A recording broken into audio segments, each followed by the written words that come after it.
Sir judgment ಕೊಡ್ಬೇಕು, ಯಾವ್ದ್ರ ಬಗ್ಗೆ ಕೊಡ್ತಾರೆ ನೀವು ಜಡ್ಜ್ಮೆಂಟ್?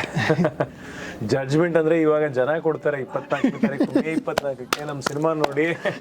ಅವಾಗ ನಾವು ಕಟಕಟಲ್ಲಿ ನಿಂತಿರ್ತೀವಿ, ಅವ್ರು ಜಡ್ಜ್ಮೆಂಟ್ ಕೊಡ್ತಾರೆ. ಸೊ ಅದಕ್ಕೆ ನಾವು ಕಾಯ್ತಾ ಇದೀವಿ. ನಮ್ಮ ಜಡ್ಜ್ಮೆಂಟು ಅವ್ರಿಗೆ ಕೊಟ್ಟಿದ್ದೀವಿ, ಅವ್ರ ಜಡ್ಜ್ಮೆಂಟು ನಮಗೆ ಕೊಡ್ತಾರೆ. ಸರ್ ನಿಮಗೆ ಡೈಲಿ ಲೈಫಲ್ಲಿ ಜಡ್ಜ್ಮೆಂಟ್ ಅಂದಾಗ ಏನು ನೆನಪಾಗುತ್ತೆ ಒಬ್ಬ ಹೀರೋ ಆಗಿ?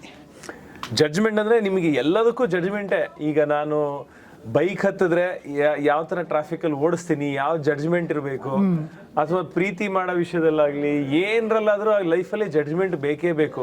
ಜಡ್ಜ್ಮೆಂಟ್ ಅಂದ್ರೆ ಕನ್ಕ್ಲೂಷನ್, ಅದು ಫೈನಲ್ ಅಂತ. ಸೊ ನಾನು ಈ ಬಟ್ಟೆ ಹಾಕೊಬೇಕಾ, ಆ ಬಟ್ಟೆ ಹಾಕೋಬೇಕಾ, ಇದು ಹಾಕೋತೀನ, ಅದೇ ಫೈನಲ್ ಜಡ್ಜ್ಮೆಂಟ್. ಅದು ಎಲ್ಲದಕ್ಕೂ ನಿಮ್ಗೆ ಅನ್ವಯಿಸುತ್ತೆ. ಸೊ ಹಾಗಾಗಿ ಜಡ್ಜ್ಮೆಂಟ್ ಅಂದ್ರೆ ಪ್ರತಿಯೊಂದು ವಿಷಯದಲ್ಲೂ ಇದೆ ನಿಮ್ಮ ಲೈಫಲ್ಲಿ. ಸರ್ ನಿಮ್ಮ ಪಾತ್ರ ಇದರಲ್ಲಿ ಸಿನಿಮಾ ಬಗ್ಗೆ ಹೇಳಿ ಸರ್.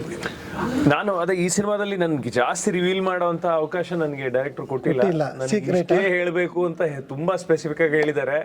ಯಾಕೆಂದ್ರೆ ಒಂದ್ಸತಿ ಹಿಂಗೆ ಅಪ್ಪಿತಪ್ಪಿ ಆ ಕಡೆ ಈ ಕಡೆ ಏನಾದ್ರು ಹೇಳ್ಬಿಟ್ರೆ ನನ್ನ ಪಾತ್ರದಲ್ಲಂತೂ ನಿಮಗೆ ಒಂದಷ್ಟು ಸಿನಿಮಾ ಇದನ್ನೇ ಎಳೆನೆ ಬಿಟ್ಕೊಟ್ಟಂಗ ಆಗುತ್ತೆ. ಆದ್ರೆ ಏನ್ ಇಷ್ಟ ಹೇಳಬಲ್ಲೆ, ನನ್ನ ಪಾತ್ರ ಏನಂದ್ರೆ ಇವಾಗಿನ ಅಂದ್ರೆ ಟಿಪಿಕಲ್ ಬೆಂಗಳೂರಲ್ಲಿ ಹುಟ್ಟು ಬೆಳೆದಂತ ವ್ಯಕ್ತಿ, ಅದ್ ಕೈಯಲ್ಲಿ ಸಂಪಾದನೆ ಮಾಡ್ತಾ ಇರ್ತಾನೆ. ಸೊ ಫ್ರೆಂಡ್ಸ್ ಇರ್ತಾರೆ, ಸ್ವಲ್ಪ ಪಾರ್ಟಿ ಗಿರ್ಟಿ ಆ ಥರದ್ದು ಹೋಗ್ತಾ ಇರ್ತಾರೆ. ಸೊ ಈ ಥರ ಒಂದು ಲೈಫ್ ಸ್ಟೈಲನ್ನ ಲೀಡ್ ಮಾಡ್ತಾ ಇರೋ ಕೆಲಸ ಮಾಡ್ತಾರೆ, ಆಮೇಲೆ ಫ್ರೆಂಡ್ಸ್ ಜೊತೆ ಆರ್ಟೆ ಹೊಡೆಯೋದು, ಪಾರ್ಟಿ ಆ ಥರದ್ದು ಮಾಡ್ತಾನೆ. ಸೊ ಈ ಥರ ಜೀವನ ನಡೀತಾ ಇರಬೇಕಾದ್ರೆ ಒಂದು ಇನ್ಸಿಡೆಂಟ್ ಇಂದ ಅವನ ಇಡೀ ಜೀವನ ಚೇಂಜ್ ಆಗುತ್ತೆ, ಬದಲಾಗುತ್ತೆ.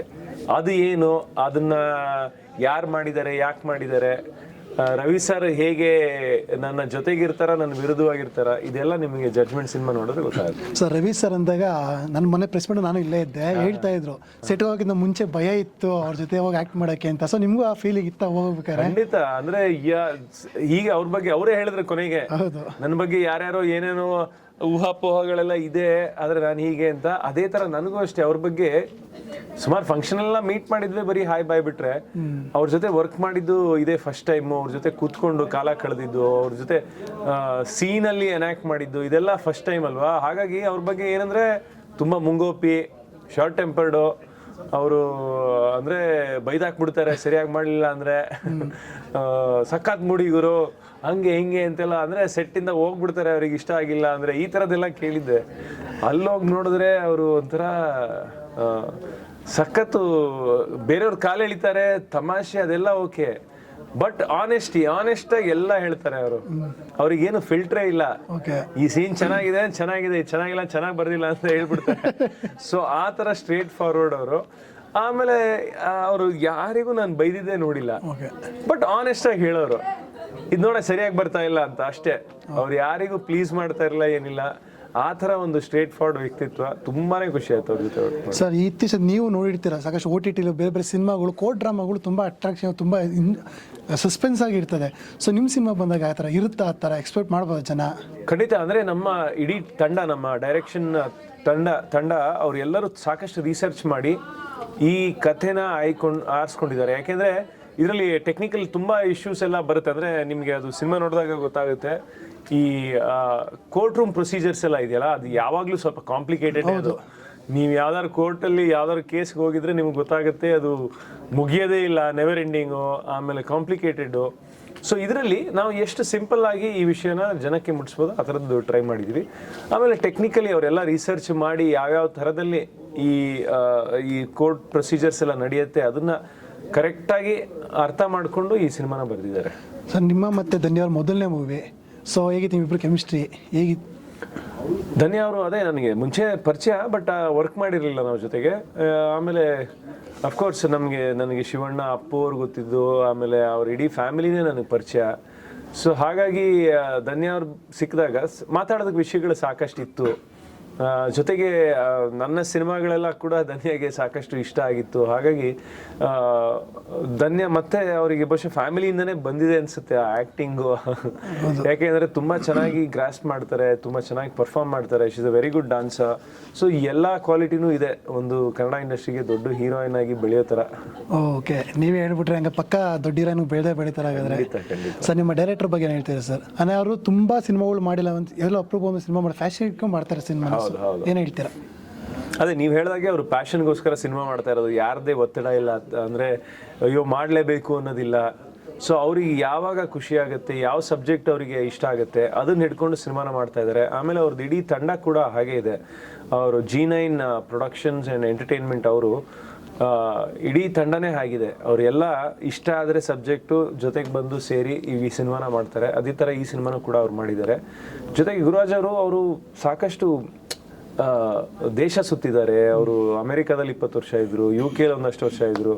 ಸೊ ಹಾಗಾಗಿ ಗ್ಲೋಬಲ್ ನಾಲೆಡ್ಜ್ ಇದೆ. ಆಮೇಲೆ ಈ ಸಿನಿಮಾನ ತುಂಬ ಈಗ ಹಾಲಿವುಡಲ್ಲಿ ಹೇಗೆ ವರ್ಕ್ ಆಗುತ್ತೆ, ಬಾಲಿವುಡಲ್ಲಿ ಹೇಗೆ ವರ್ಕ್ ಆಗುತ್ತೆ ಆ ಥರದ್ದೆಲ್ಲ ತಿಳ್ಕೊಂಡಿದ್ದಾರೆ. ಜೊತೆಗೆ ಅವರಿಗೆ ಇಲ್ಲಿನ ಈ ನಮ್ಮ ಕನ್ನಡ ನಾಡಿನ ಸೊಗಟು ಕೂಡ ಚೆನ್ನಾಗಿ ಗೊತ್ತು ಅವರಿಗೆ. ಸೊ ಹಾಗಾಗಿ ಅವರು ತುಂಬ ಚೆನ್ನಾಗಿ ಇದನ್ನ ಹೆಣೆದಿದ್ದಾರೆ ಈ ಕಥೆನ. ಸ್ಕ್ರೀನ್ ಪ್ಲೇನಲ್ಲಂತೂ ತುಂಬ ಚೆನ್ನಾಗಿ ಆಟ ಆಡಿದ್ದಾರೆ. ನನಗೂ ಕತೆ ಹೇಗೆ ಅಂದರೆ ಸಿಂಪಲ್ ಆಗಿ ಹೀಗಿರೋದು ಗೊತ್ತು ನನಗೆ ಕತೆ, ಯಾಕೆ ಶೂಟ್ ಮಾಡೋದು ನಾವು ಹಿಂಗೆ ಸಿಂಪಲ್ ಆಗಿ ಮಾಡಿರ್ತೀವಿ. ಈಗ ನೀವು ಸಿನಿಮಾ ನೋಡಿದಾಗ ಗೊತ್ತಾಗುತ್ತೆ ಅದು ಕತೆ ಹಿಂದೆ ಮುಂದೆ ಹೋಗ್ತಾ ಇರುತ್ತೆ, ಕೋರ್ಟ್ ರೂಮ್ ಡ್ರಾಮಾ ನಡೀತಾ ಇರುತ್ತೆ, ಫ್ಲಾಶ್ ಕಟ್ ಹೋಗುತ್ತೆ. ಸೊ ಈ ಥರದ್ದೆಲ್ಲ ಸಾಕಷ್ಟು ಈ ಎಡಿಟಿಂಗಲ್ಲಿ ಆಮೇಲೆ ಸ್ಕ್ರೀನ್ ಪ್ಲೇಲಿ ಆಟ ಆಡಿದ್ದಾರೆ.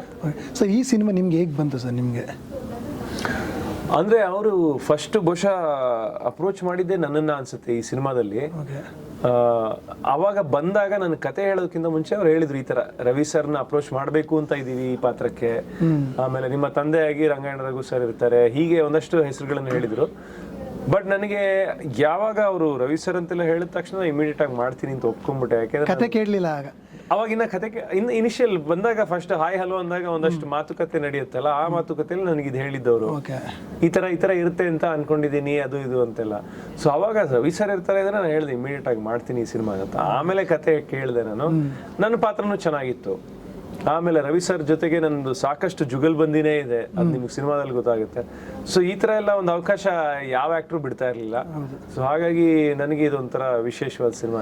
ಸರ್ ಇತ್ತೀಚಿನ ದಿನಗಳಲ್ಲಿ ನೋಡಿರ್ಬೋದು ಸಾಕಷ್ಟು ಹೊಸಬ ಸಿನಿಮಾ ಬರ್ತಾ ಇದೆ, ಬಟ್ ಅಷ್ಟು ದೊಡ್ಡ ಸ್ಟಾರ್ ಕ್ಯಾಸ್ಟ್ ಇರ್ತಿರಲ್ಲ. ಬಟ್ ಈ ಸಿನಿಮಾದಲ್ಲಿ ಸ್ಟಾರ್ ಕ್ಯಾಸ್ಟ್ ನೋಡೋಕೆ ಒಂಥರ ಖುಷಿ ಆಗುತ್ತೆ ಸರ್.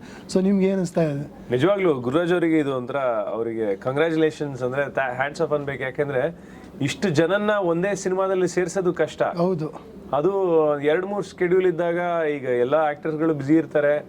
ಯಾವುದೋ ಒಂದು 2ನೇ ಸಿನಿಮಾ ಡೈರೆಕ್ಷನ್ ಬಂದವರಿಗೆ ಇಷ್ಟು ಜನ ಆರ್ಟಿಸ್ಟ್ಗಳು ಅವರ ಸ್ಕ್ರಿಪ್ಟನ್ನ ನಂಬಿ ಅವ್ರನ್ನ ನಂಬಿ ಡೇಟ್ಸ್ ಕೊಡೋದು ತುಂಬ ಕಷ್ಟ. ಅವರಿಗೆ ಈ 2ನೇ ಸಿನಿಮಾದಲ್ಲೇ ಇದನ್ನ ಅಚೀವ್ ಮಾಡಿದ್ದಾರೆ ಅಂದರೆ ನಿಜವಾಗ್ಲೂ ಅವರಿಗೆ ಹ್ಯಾಟ್ಸ್ ಆಫ್ ಅಂತ ಹೇಳಬೇಕು. ಕಂಗ್ರ್ಯಾಚುಲೇಷನ್ಸ್. ಇದೇ ಥರ ಮುಂದೆ ಹೆಚ್ಚೆಚ್ಚು ಸಿನಿಮಾನು ಮಾಡಿ ಅಂತ ಹೇಳಬೇಕು. ಸರ್ ಮೊನ್ನೆ ಸಾಂಗು ನಿಮ್ದು ನೋಡಿದೆ ಸರ್, ಅದು ಅರ್ಥ ಆಗಿಲ್ಲ. ನೀವಾರ ಹೇಳ್ತೀರಾ ಅರ್ಥ ಏನು ಅಂತ? ಅದು ಆ ಹಾಡಿನ ಅರ್ಥ ನನಗೂ ಗೊತ್ತಿಲ್ಲ. ಅವತ್ತು ಲಿರಿಕ್ಸ್ ಇವರು ಬಂದಿರಲ್ಲ, ಅವ್ರು ಬಂದಿದ್ರೆ ಅವ್ರನ್ನೂ ಕೇಳ್ಬೋದಾಗಿತ್ತು. ಸೊ ಅಟ್ಲೀಸ್ಟ್ ಅಲ್ಲಿ ಡ್ಯಾನ್ಸ್ ಪರ್ಫಾರ್ಮ್ ಮಾಡ್ಬೇಕಾದ್ರೆ ಕೇಳಿ ಅರ್ಥ ಏನಿದು ಇದ್ರದ್ದು ಅಂತ. ಏನಂದ್ರೆ ಅದು ನಮ್ಮ ಡೈರೆಕ್ಟರ್ ಏನ್ ಹೇಳಿದ್ದು ಅಂದ್ರೆ, ಈಗ ಪಾರ್ಟಿಲಿ ಕುಡ್ದಾಗ ಒಂದೊಂದ್ಸತಿ ಏನ್ ಮಾಡಿದ್ರು ಅದು ಡಾನ್ಸೇ, ಏನ್ ಕುಡಿದ್ರು ಅದು ಪಾರ್ಟಿನೇ. ಹಂಗಾಗಿ ಅದು ಹೆಂಗಿದೆಯೋ ಹಂಗೆ ಇರ್ಲಿ ಅಂತ ಡೈರೆಕ್ಟ್ರು ಆಯ್ಕೆ ಮಾಡಿದ್ದು. ಸೊ ಹಾಗೆ ಸರ್ 24ಕ್ಕೆ ಸಿನಿಮಾ ರಿಲೀಸ್ ಆಗ್ತಾ ಇದೆ. ಸೊ ಏನ್ ಹೇಳ್ತೀರಾ ಸರ್ ನೀವು? ಅದೇ ಮೇ 24ಕ್ಕೆ ರಾಜ್ಯಾದ್ಯಂತ ನಮ್ಮ ದ ಜಡ್ಜ್ಮೆಂಟ್ ಸಿನಿಮಾ ರಿಲೀಸ್ ಆಗ್ತಾ ಇದೆ.